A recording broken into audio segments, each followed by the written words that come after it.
ಆತ್ಮೀಯ ವಿದ್ಯಾರ್ಥಿಗಳಿಗೆ KS classes ವತಿಯಿಂದ ನಮಸ್ಕಾರ. ನಾವು ಇವತ್ತು ದಿನಾಂಕ 17 ಜನವರಿ 2026 ಕರ್ನಾಟಕಕ್ಕೆ ಸಂಬಂಧಿಸಿರ್ತಕ್ಕಂಥ ಕರೆಂಟ್ ಅಫೇರ್ಸನ್ನು ನೋಡೋಣ.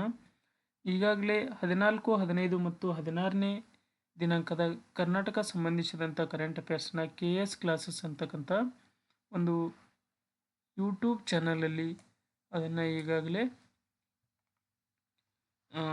ಅಪ್ಲೋಡ್ ಮಾಡಲಾಗಿದೆ. ನೀವು ಅದನ್ನು ನೋಡೋದ್ರ ಮುಖಾಂತರ ಅದನ್ನು ನೋಟ್ ಕೂಡ ಮಾಡ್ಕೊಳ್ಬೋದು. ನಾವಿವತ್ತು ದಿನಾಂಕ 17 ಜನವರಿ 2026 ಕರ್ನಾಟಕಕ್ಕೆ ಸಂಬಂಧಿಸಿರ್ತಕ್ಕಂಥ ಇಂಪಾರ್ಟೆಂಟ್ ಕರೆಂಟ್ ಅಫೇರ್ಸನ್ನು ನಾವಿವತ್ತು ನೋಡೋಣ.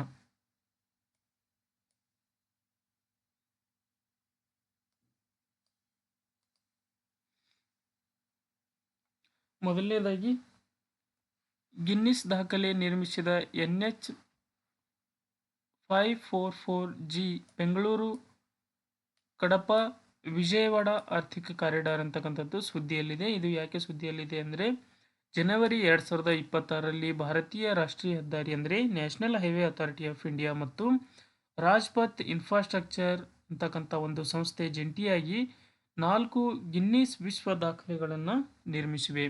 ಮೊದಲನೇ ದಾಖಲೆ ಎನ್ನುವುದನ್ನು ನೋಡೋದಾದರೆ 24 ಗಂಟೆಗಳಲ್ಲಿ 28.89ರಷ್ಟು ಕಿಲೋಮೀಟರ್ ಸುಮಾರು ಲೇನ್ ಕಿಲೋಮೀಟರ್ ಅಂದರೆ ಸುಮಾರು 9.63 ಕಿಲೋಮೀಟರಷ್ಟು ಉದ್ದದ 3 ಪಥದ ಹೆದ್ದಾರಿ ರಸ್ತೆ ಹೆದ್ದಾರಿಯನ್ನು ಬಿಟುಮಿನಸ್ ಕಾಂಕ್ರೀಟ್ ಹಾಕಿದ ದಾಖಲೆಯನ್ನು ಇದು ನಿರ್ಮಿಸಿದೆ.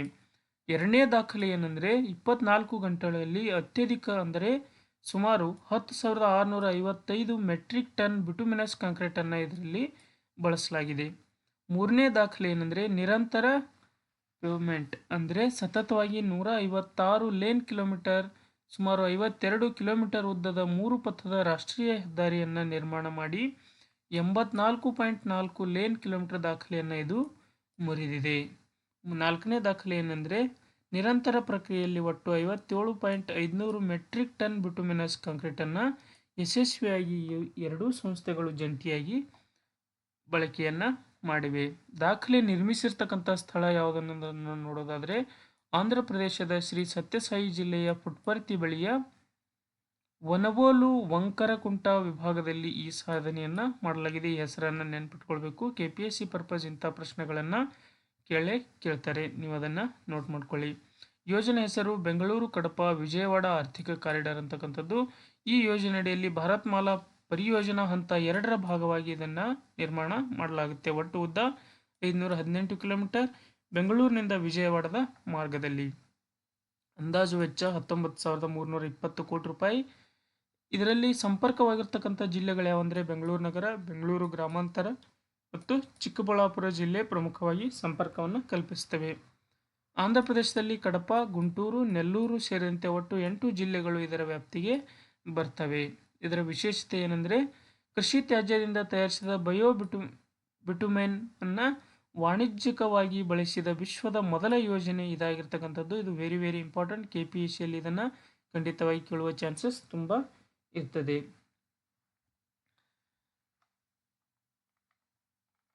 ನೆಕ್ಸ್ಟ್ ಎರಡನೇ ಕರೆಂಟ್ ಅಫೇರ್ಸನ್ನು ನಾವು ನೋಡುವುದಾದರೆ ನಮ್ಮ ಕರ್ನಾಟಕಕ್ಕೆ ಸಂಬಂಧಿಸಿರ್ತಕ್ಕಂಥದ್ದು ಸ್ಯಾಂಡಲ್ವುಡ್ ಚಿರತೆ ಸದ್ಯ ಸುದ್ದಿಯಲ್ಲಿದೆ. ಯಾಕೆ ಸುದ್ದಿಯಲ್ಲಿದೆ ಅಂದರೆ ವಿಜಯನಗರ ಜಿಲ್ಲೆಯಲ್ಲಿ ಭಾರತದ 2ನೇ ಅತ್ಯಂತ ಅಪರೂಪದ ಸ್ಯಾಂಡಲ್ವುಡ್ ಅಂದರೆ ಸ್ಟ್ರಾಬೆರಿ ಬಣ್ಣದ ಚಿರತೆ ಪತ್ತೆಯಾಗಿರುವುದು ಈಗ ನ್ಯೂಸಲ್ಲಿ ಇರ್ತಕ್ಕಂಥದ್ದು. ಪತ್ತೆಯಾಗಿರ್ತಕ್ಕಂಥ ಸ್ಥಳ ಯಾವುದಂದರೆ ವಿಜಯನಗರ ಜಿಲ್ಲೆ, ಕರ್ನಾಟಕದಲ್ಲಿ. ಡಾಕ್ಟರ್ ಸಂಜಯ್ ಗುಬ್ಬಿ ಮತ್ತು ಅವರ ನೇಚರ್ ಫೌಂಡೇಶನ್ ತಂಡ ಇದನ್ನು ಗುರುತು ಮಾಡಲಾಗಿದೆ.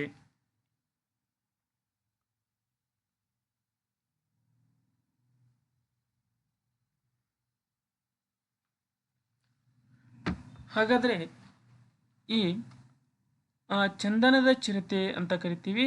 ಹಾಗಂದರೆ ಏನು ಅನ್ನೋದನ್ನು ನಾವು ನೋಡೋದಾದರೆ ಸಾಮಾನ್ಯವಾಗಿ ಚಿರತೆಗಳು ಹಳದಿ ಮಿಶ್ರಿತ ಮೈಬಣ್ಣದ ಮೇಲೆ ಕಪ್ಪು ಚುಕ್ಕೆಗಳನ್ನು ಹೊಂದಿರ್ತವೆ. ಆದರೆ ಈ ಚಿರತೆಯ ವಿಶೇಷವಾಗಿ ಮೈಬಣ್ಣವನ್ನು ಹೊಂದಿರತಕ್ಕಂಥದ್ದು. ಬಣ್ಣ ಕೆಂಪು ಗುಲಾಬಿ ಅಥವಾ ಶ್ರೀಗಂಧದ ಬಣ್ಣವನ್ನು ಹೊಂದಿದೆ. ಕಪ್ಪು ಬಣ್ಣದ ಬದಲಾಗಿ ತಿಳಿ ಕಂದು ಬಣ್ಣದ ಚುಕ್ಕೆಗಳನ್ನು ಇದು ಹೊಂದಿರತಕ್ಕಂಥದ್ದು. ಅಂತಾರಾಷ್ಟ್ರೀಯ ಮಟ್ಟದಲ್ಲಿ ಇದನ್ನು ಸ್ಟ್ರಾಬೆರಿ ಚಿರತೆ ಅಂತ ಕರಿತೀವಿ ಅಥವಾ ಸ್ಟ್ರಾಬೆರಿ ಲಿಯೋಪಾರ್ಡ್ ಅಂತ ಕರಿತೀವಿ. ಈ ಹೆಸರಿನ ವಿಶೇಷತೆ ಕರ್ನಾಟಕದ ಸಾಂಸ್ಕೃತಿಕ ಪರಂಪರೆ ಮತ್ತು ಗಂಧದ ನಾಡು ಎಂಬ ಹೆಗ್ಗಳಿಕೆಗೆ ಡಾಕ್ಟರ್ ಸಂಜಯ್ ಗುಬ್ಬಿ ಅವರು ಇದಕ್ಕೆ ಚಂದನದ ಚಿರತೆ ಎಂದು ನಾಮಕರಣವನ್ನು ಮಾಡಿದ್ದಾರೆ. ಇದರ ವೈಜ್ಞಾನಿಕ ಕಾರಣ ಏನು, ಜೆನೆಟಿಕ್ ಕಂಡೀಷನ್ ಏನು ಅನ್ನೋದನ್ನು ನೋಡೋದಾದರೆ, ಎರಿಥ್ರಿಸಮ್ ಅಂದರೆ ಚರ್ಮದಲ್ಲಿ ಕೆಂಪು ವರ್ಣದ ದ್ರವ್ಯ ಅತಿಯಾಗಿ ಉತ್ಪತ್ತಿಯಾಗಿರ್ತದೆ. ಹೈಮೋಮೆಲನಿಸಮ್ ಅಂದರೆ ಕಪ್ಪು ಬಣ್ಣಕ್ಕೆ ಕಾರಣವಾಗುವ ಮೆಲನಿನ್ ಅಂಶದ ಕೊರತೆ ಈ ಲಿಯೋಪಾರ್ಡ್ನಲ್ಲಿ ಕಂಡುಬರ್ತದೆ. ಭಾರತದಲ್ಲಿ ಕಂಡುಬರುವ ಇಂತಹ ಎರಡನೇ ಚಿರತೆ ಇದಾಗಿದೆ. ಮೊದಲನೇದು 2021ರಲ್ಲಿ ರಾಜಸ್ಥಾನದ ರಣಕಪೂರದಲ್ಲಿ ಪತ್ತೆಯಾಗಿತ್ತು. ಇದು ಕರ್ನಾಟಕದಲ್ಲಿ ಎರಡನೇದಾಗಿದೆ. ಕರ್ನಾಟಕದಲ್ಲಿ ಮೊದಲೇ ದಾಖಲೆ ಏನಾಗಿದೆ ಅಂದರೆ, ರಾಜ್ಯದಲ್ಲಿ ಇಂತಹ ಬಣ್ಣದ ಚಿರತೆ ಪತ್ತೆಯಾಗಿರುವುದು ಇದೇ ಮೊದಲ ಬಾರಿಯಾಗಿದೆ. ಇದನ್ನು ವೆರಿ ಇಂಪಾರ್ಟೆಂಟ್, ಈ ವಿಷಯವನ್ನು ನೀವು ನೆನ್ಪಿಟ್ಕೊಳ್ಬೇಕು. ಇದು ಜಾಗತಿಕ ದಾಖಲೆ ಕೂಡ ಆಗಿರ್ತಕ್ಕಂಥದ್ದು. ಕೇವಲ 5ರಿಂದ 7 ಬಾರಿ ಮಾತ್ರ ಇಂತಹ ಲಿಯೋಪಾರ್ಡ್ಗಳು ಪತ್ತೆಯಾಗಿವೆ. ದಕ್ಷಿಣ ಆಫ್ರಿಕಾ ಮತ್ತು ತಾಂಜಾನಿಯಾದಲ್ಲಿ ಈ ಚಿರತೆಗಳು ಕಂಡು ಬಂದಿರತಕ್ಕಂಥ ಉದಾಹರಣೆಗಳು ಹೆಚ್ಚಾಗಿವೆ. ಇದರ ವೈಜ್ಞಾನಿಕ ಹೆಸರು ಪ್ಯಾಂಥೆರಾ ಪ್ಯಾರಡಸ್. ಐಯುಸಿಎನ್ನ ಸ್ಥಿತಿ ವಲ್ನರಬಲ್ ಅಂದರೆ ಅಳಿವಿನಂಚಿನಲ್ಲಿರ್ತಕ್ಕಂಥ ಪ್ರಮುಖವಾಗಿರ್ತಕ್ಕಂಥ ಪ್ರಾಣಿಜೀವಿ. ಇದು ವನ್ಯಜೀವಿಗಳ ರಕ್ಷಣಾ ಕಾಯ್ದೆ ವೈಲ್ಡ್ ಲೈಫ್ ಪ್ರೊಟೆಕ್ಷನ್ ಆಕ್ಟ್ 1972 ಅನುಸೂಚಿ 1 ಅಡಿಯಲ್ಲಿ ಇದನ್ನು ರಕ್ಷಿಸಲಾಗಿರುತ್ತೆ. ಭಾರತದಲ್ಲಿ ಅತಿ ಹೆಚ್ಚು ಕಪ್ಪು ಚಿರತೆ ಬ್ಲ್ಯಾಕ್ ಪ್ಯಾಂಥರ್ ಅಥವಾ ಮೆಲಾನಿಸ್ಟಿಕ್ ಲಿಯೋಪಾರ್ಡ್ ಹೊಂದಿರುವ ರಾಜ್ಯಗಳಲ್ಲಿ ಕರ್ನಾಟಕವೂ ಕೂಡ ಒಂದಾಗಿದೆ. ಈಗ ಚಂದನ ಚಿರತೆಯ ಪತ್ತೆಯಿಂದ ರಾಜ್ಯದ ವನ್ಯಜೀವಿ ವೈವಿಧ್ಯತೆ ಇನ್ನಷ್ಟು ಹೆಚ್ಚಾಗಿ ಪ್ರಚಲಿತದಲ್ಲಿ ಇರ್ತಕ್ಕಂಥದ್ದು. ನೀವು ವಿಷಯನ ನೋಟ್ ಡೌನ್ ಮಾಡ್ಕೊಳ್ಳೋ ಮುಖಾಂತರ KPSC ಎಕ್ಸಾಮ್ಗಳಲ್ಲಿ ಇದನ್ನು ವೆರಿ ಇಂಪಾರ್ಟೆಂಟ್ ಆಗಿರ್ತಕ್ಕಂಥ ಒಂದು ಇಶ್ಯೂ ಇದಾಗಿದೆ. ಇನ್ನು ಕರ್ನಾಟಕ ಮತ್ತೊಂದಕ್ಕೆ ಹೆಸರಾಗಿರೋದೇ ಏನಂದರೆ ಋತುಸ್ರಾವದ ರಜೆ. ಅಂದರೆ ಮಹಿಳಾ ಉದ್ಯೋಗಿಗಳಿಗೆ ವರ್ಷಕ್ಕೆ 12 ದಿನಗಳ ವೇತನ ಸಹಿತ ಋತುಸ್ರಾವದ ರಜೆಯನ್ನು ನೀಡಿದ ಭಾರತದ ಮೊಟ್ಟ ಮೊದಲ ರಾಜ್ಯ ಎಂಬ ಹೆಗ್ಗಳಿಕೆಗೆ ನಮ್ಮ ಕರ್ನಾಟಕ ಪಾತ್ರವಾಗಿರ್ತಕ್ಕಂಥದ್ದು. ಕರ್ನಾಟಕ ಸರ್ಕಾರ ಮಹಿಳಾ ಉದ್ಯೋಗಿಗಳ ಆರೋಗ್ಯ ಮತ್ತು ಕಾರ್ಯಕ್ಷಮತೆಯನ್ನು ಪರಿಗಣಿಸಿ ನವೆಂಬರ್ 20, 2025ರಂದು ಮತ್ತು ಡಿಸೆಂಬರ್ 2, 2025ರಂದು ಸರ್ಕಾರಿ ವಲಯಕ್ಕೆ ಋತುಸ್ರಾವದ ರಜೆಯನ್ನು ನೀಡಿ ಅಧಿಕೃತವಾಗಿ ನಮ್ಮ ಸರ್ಕಾರ ಆದೇಶವನ್ನು ಹೊರಡಿಸಿದೆ. ಈ ವರ್ಷಕ್ಕೆ 12 ದಿನಗಳ ಕಾಲ ಋತುಸ್ರಾವದ ರಜೆಯನ್ನು ನೀಡಿರ್ತಕ್ಕಂಥ ಭಾರತದ ಏಕೈಕ ರಾಜ್ಯ ಯಾವುದಂದರೆ ಕರ್ನಾಟಕ. ನಿಬಂಧನೆಗಳು ಏನು ಅನ್ನೋದು ಆದರೆ ತಿಂಗಳಿಗೆ 1 ರಜೆ ಮಾತ್ರ ಇದಕ್ಕೆ ಸೀಮಿತವಾಗಿರ್ತದೆ. ಒಟ್ಟು 12 ರಜೆಗಳು ವರ್ಷಕ್ಕೆ. 18ರಿಂದ 52 ವರ್ಷದ ವಯಸ್ಸಿನ ಎಲ್ಲ ಮಹಿಳಾ ಉದ್ಯೋಗಿಗಳು ಇದರ ವ್ಯಾಪ್ತಿಗೆ ಬರ್ತಾರೆ. ಖಾಯಂ ನೌಕರರು, ಗುತ್ತಿಗೆ ಮತ್ತು ಹೊರಗುತ್ತಿಗೆ ನೌಕರರು ಕೂಡ ಇದು ಅನ್ವಯವಾಗುತ್ತೆ. ಗಾರ್ಮೆಂಟ್ಸ್ ಕೈಗಾರಿಕೆಗಳು, ಸರ್ಕಾರಿ ಕಚೇರಿಗಳು, IT-BT ಕಂಪನಿಗಳು, ಖಾಸಗಿ ಸಂಸ್ಥೆಗಳು ಕೂಡ ಇದರಡಿಯಲ್ಲಿ ಬರ್ತವೆ. ಪ್ರಮುಖ ಷರತ್ತುಗಳು ಏನು ಅನ್ನೋದನ್ನು ನೋಡೋದಾದರೆ, ಆ ತಿಂಗಳ ರಜೆಯನ್ನು ಅದೇ ತಿಂಗಳು ಬಳಸಬೇಕು, ಅದನ್ನು ಮುಂದಿನ ತಿಂಗಳಿಗೆ ವರ್ಗಾವಣೆ ಮಾಡಲು ಸಾಧ್ಯ ಇರುವುದಿಲ್ಲ. ಇದು ಪ್ರಮುಖವಾಗಿರ್ತಕ್ಕಂಥ ಅಂಶ. ಇದಕ್ಕೆ ವೈದ್ಯಕೀಯ ಪ್ರಮಾಣ ಪತ್ರ ಅವಶ್ಯವಾಗಿರುವುದಿಲ್ಲ. ಇತರೆ ರಜೆಗಳಿಗಿಂತ CL ಮತ್ತು SLಗಳಿಗಿಂತ ಇದು ಹೆಚ್ಚು ಭಿನ್ನವಾಗಿರುತ್ತೆ.